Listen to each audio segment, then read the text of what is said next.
If you don't do it, and I don't have that alcohol screening assessment, the only thing that I can really sentence you to is the maximum time.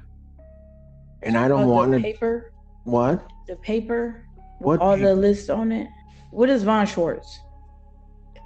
That's for your alcohol screening and assessment. Is there somebody I'm supposed to go to? What does that name stand for? That's somebody that you need to call to set up an appointment so that they can interview you. Buckle up, guys. Today we're stepping into a courtroom where patience is thin and consequences are closing in fast. The judge opens with a warning that sets the tone immediately. Without the alcohol screening assessment, he's left with only the maximum sentence. That's all she had to complete. Yet even that basic step wasn't done, and now the tension is already building. Do an assessment. Okay. In Your Honor, my office, Today's the date and time that was originally set for sentencing. I have received and reviewed the recommendation from probation with Ms. Johnson.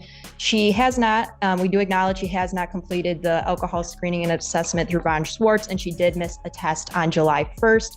I did discuss this with her yesterday on the phone and advised her to go to community corrections as soon as possible to try to test.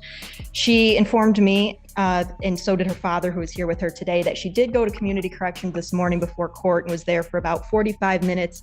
And they said she was unable to test this morning.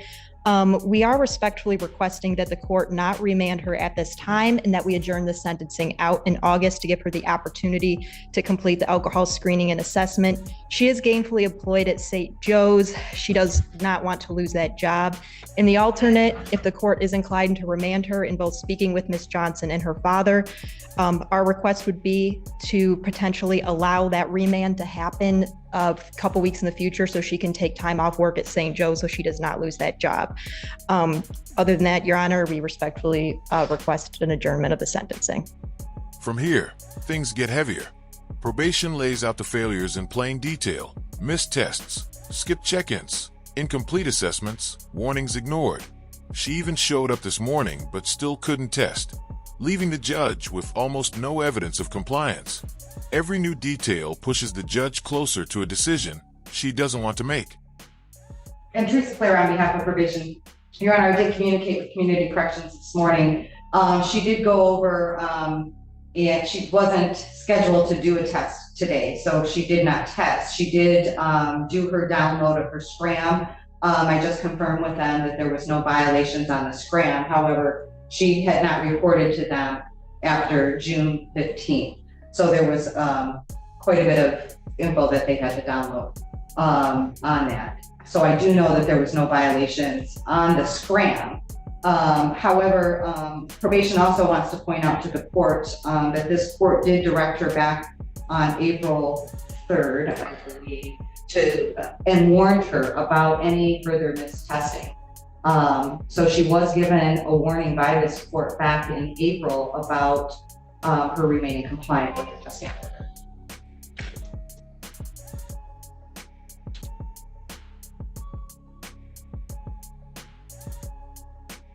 Why?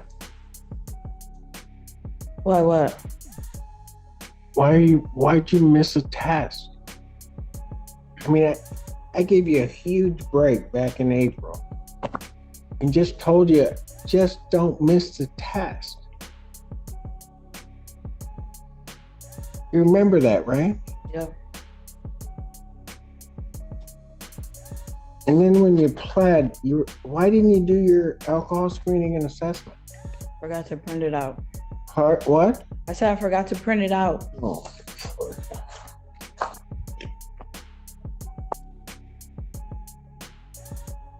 Now the confrontation hits directly.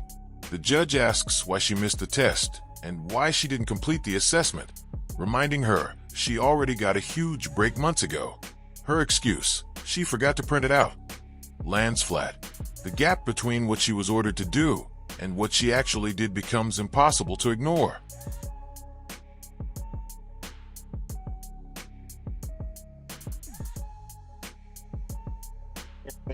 They do so much. I mean, I didn't send you the last time.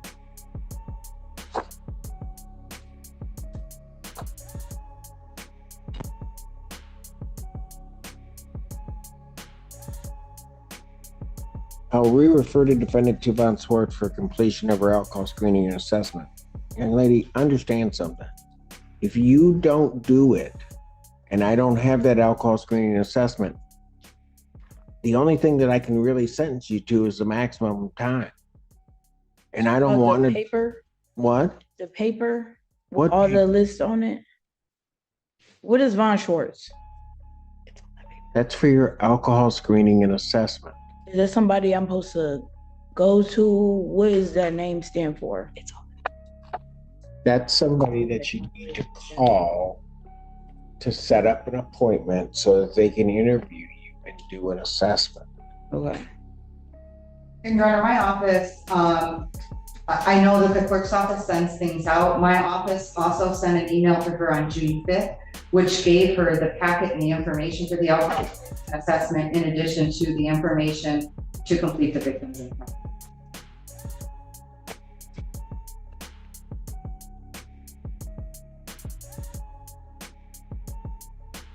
At this point, the judge repeats the same warning with sharper edges. Without the assessment, all she can impose is the maximum time. Probation confirms emails were sent, packets were delivered, and everything she needed was already in her hands. The judge's frustration grows as it becomes clear nothing on her end was followed. Need to pay a $75 referral fee. Do you have that? No.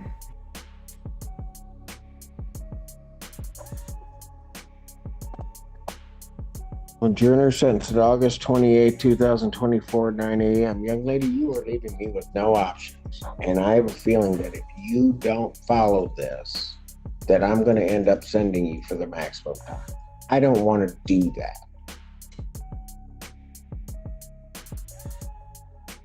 I'm going to end up finding you in contempt and sending you. So in this, I'm going to, for the bond violation, I'm going to remand her for 3 days. Washtenaw County Jail for the bond violation. Defendant remanded. Yes, go. Is that Dad?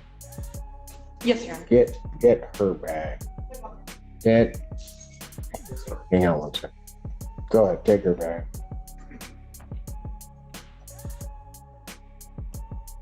Come on up to the, can you come up to the phone? The judge tries once more to give direction, but her patience is hanging by a thread. She sets a new sentencing date, but not without making it clear that the defendant is running out of chances. Every missed instruction, every undone requirement pushes her closer to a sentence the judge openly says she doesn't want to hand down. What's your name, sir? Tony Johnson. Okay. Can you help try to get her through the, Yes, I will definitely make sure that she does it. She lives with her mom, so I don't kind of know the things that kind of goes on. So I'm just coming to support, and I just was hoping that you didn't take her to jail because I know. she need this job so bad. I know. And I trust me, I did not want to. I just, Miss Polera, can you give to Dad the Von Swartz information and the victim's impact information so that he has it, so that I get where he is, so that he knows what she has to do. Yes, Your So Honor. I do know, I heard him in the hallway, really getting after her for not doing it. So I think that he will. Well, I don't doubt If that. you stop by my office, or I'll ask them to give you the paper printed out. Is that in this It's building? right down the hallway. Okay. And so I'll tell them you're coming right down. Here the breaking point arrives. The judge orders a 3-day county jail remand, and the room shifts instantly. Her father steps forward, pleading for her job and her future, but the judge's decision is final. It's a moment where the consequences finally land, and there's no avoiding them. And, Okay. I have the $75 for any fee or whatever that she might have needed to pay. I do have the money, so. And good afternoon, Lord Daggy, Assistant Public Defender, with on behalf of Mr. Merrickman, who's sitting to my right. All right. Your name, sir? David Merrickman. Thank you. Ms. Yagi, your motion. Thank you, Your Honor. We are asking for reduction in Mr. Merrickman's bonds. I won't go into all the detail I did in my motion. I'll just mention a few things recently. Obviously, I know the court's well aware he's been in jail for quite some time, and the biggest thing that I wanted to highlight today are the changes that have taken place during his incarceration. I think one of the biggest ones is his meeting with EMH, his medication. He's now stable on his long-acting medication, injectable. I've been in touch with his sponsor and his parents, all of whom are very supportive. His sponsor told me that he has a great network of people. His sponsor's name is Patrick, and Patrick told me that both Patrick and Mr. Merriquin have a network of people, a sober network of people. There are meetings that I know Patrick has at the Alano Club weekly. The judge turns to the father, handing him the responsibility she couldn't trust the defendant with. He explains he doesn't see what she does at home, but he's willing to take charge. The judge has the paperwork printed again, hoping this time someone will make sure the job actually gets done. It's a small shot at redemption handed to someone else entirely. There are also Zoom option meetings that they've been talking about. I know Mr. Merriquin has interest in going to the Alano Club for the meetings with Patrick, weekly meetings.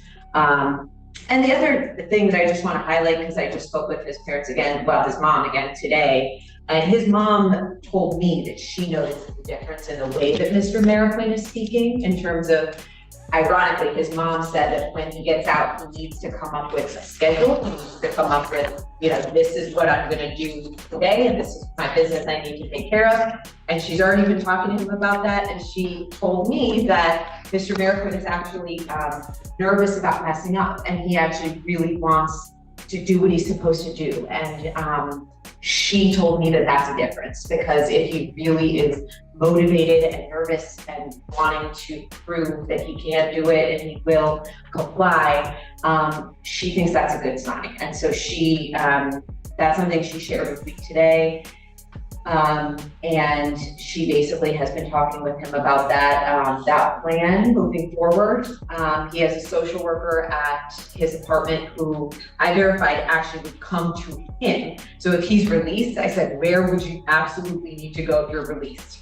And it's his apartment. His social worker could come visit, or social worker or caseworker, whatever. Yes. Yeah, would come to his apartment to sort out his housing issue, try to, get that payment, get that sorted out. And then, that would be step one. And then the meetings, would be step two. But it does seem like he is in a much better place now than he was previously. All right. And his housing is in place? His apartment is in place. His mom was there this week, and A new case begins and shifts the tone. Defense argues for a bond reduction, highlighting the defendant's progress, stabilizing medication, support from family, consistent communication with a sponsor, and a real attempt at rebuilding structure. It's a picture of someone trying to climb out of a long downward spiral. yes. All right. Response. All right. Samariquin, it's like you've been here forever. I just to take a seat, Your Honor. Yeah. Take a seat. Yeah.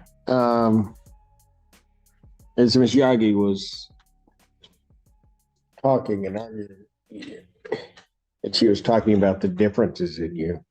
A lot of times people think judges are sitting up here and they don't notice differences in people, and I notice a difference in you. There was a point where you came in, and I don't know if you recall this, you had actually been before me on something else. You then came before me that time. And I'll just tell you, you were in bad shape. I've had plenty of time to stabilize on my meds, get right with my post-start program, and basically make myself fit for being on the streets. Because honestly, I wasn't. Yeah. I was right where I was supposed to be good. Yeah. And right now, it's like, I feel like if I'm released, whatever the conditions are, I'll be able to meet them because I'm competent and I'm sober and I'm working a program. All right. How many AANA meetings do you go to? I prefer to go every The judge acknowledges a change in him, remembering the version who stood before him in much worse condition. The defendant admits he wasn't fit to be out before and is trying to rebuild. He's nervous about failing and wants to do things right. That honesty becomes the strongest evidence the judge has seen yet. Okay, but if I'm on home confinement, I could see shaving that number down just a little bit because it's kind of hard to get a hold of Mr. Casey every day, you know? Right. I just kind of leave to go to my meeting or wherever I want to go whenever I can get a hold of him. So it's like, 2-3 times a week would probably be just as good as 7. Well, maybe. Let me ask you this. Do you think you need home confinement? Honestly, like, No, David, be honest with me. I mean, here's what I want. I would like to release you, but I want you to be a success. That's the most important thing to me. So do you want to know the truth to the question you just asked? Yes. If you release me without home confinement, you may as well leave me. Gotcha. You know what? No, I know. And I do plan on, if there were home confinement granted, to comply with it. To not tell Mr. Casey I'm going somewhere and then go somewhere else like I did before. yeah. Okay. I discovered that was not the way to go. You know what, David? You just gave me the answer to whether or not I should release you. The judge tests him with one critical question. Does he need home confinement? Instead of dodging, he answers bluntly yes. Without it, he'd fall apart again. That level of self-awareness is something the judge says he never would have shown in the past. It becomes the answer that shifts the entire case. Because I'm going to tell you, if I had asked you that question before, you would have lied to me. You would not have been able to bring yourself to tell me that you needed that. It was hard. It was hard to admit to Yeah. you and to myself. Yep. All right. Here's what I'm going to do. I'm going to, and I'm going to do it this way, Michelle. I think it's probably going to be the best way to do this. I'm going to release a defendant on a PR. I'm going to sign an order for home confinement GPS tether. I will then set another hearing date, but what I want to see is after he's had a chance to talk with his mother, his worker, they go through details and kind of get himself adjusted. I want an order or something in terms of a plan for how he's going to proceed. Okay. I think we're set for an exam on Tuesday. That's correct. Before who, me? No. Judge Freshour. Yeah, you're right. Thank you, sir. Perhaps we could sign me up for double Perhaps duty that day. what? Double duty that day. You mean double? Well, I'm in here for that. That comes to you. Tell you what.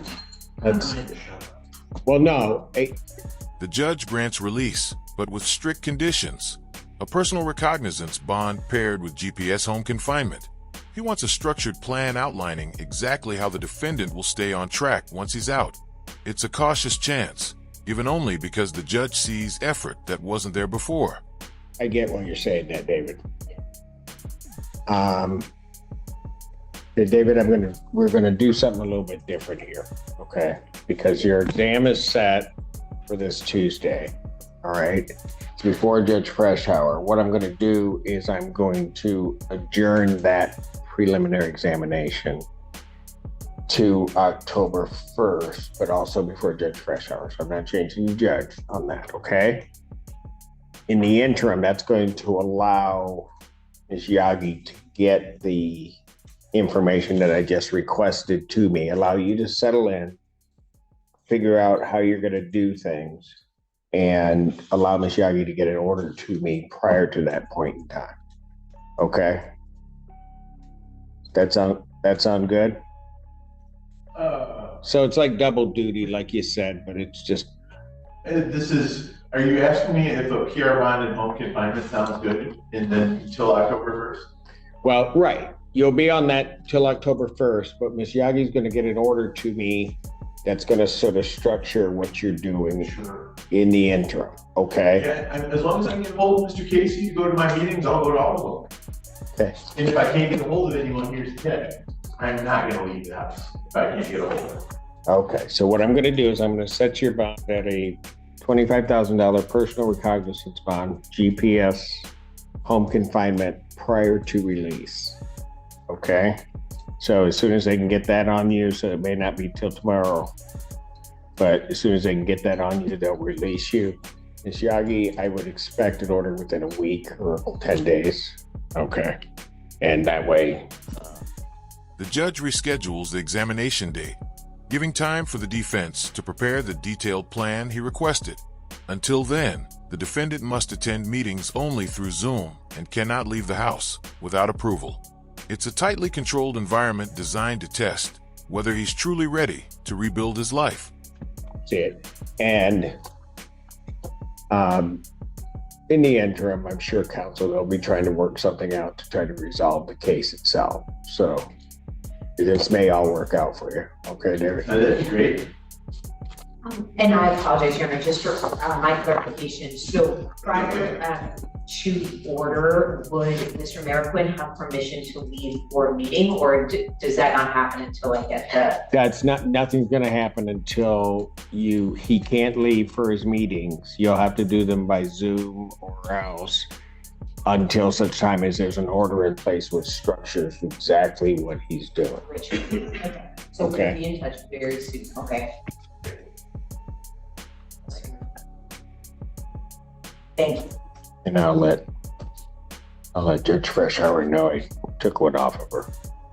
I don't think she'll be upset.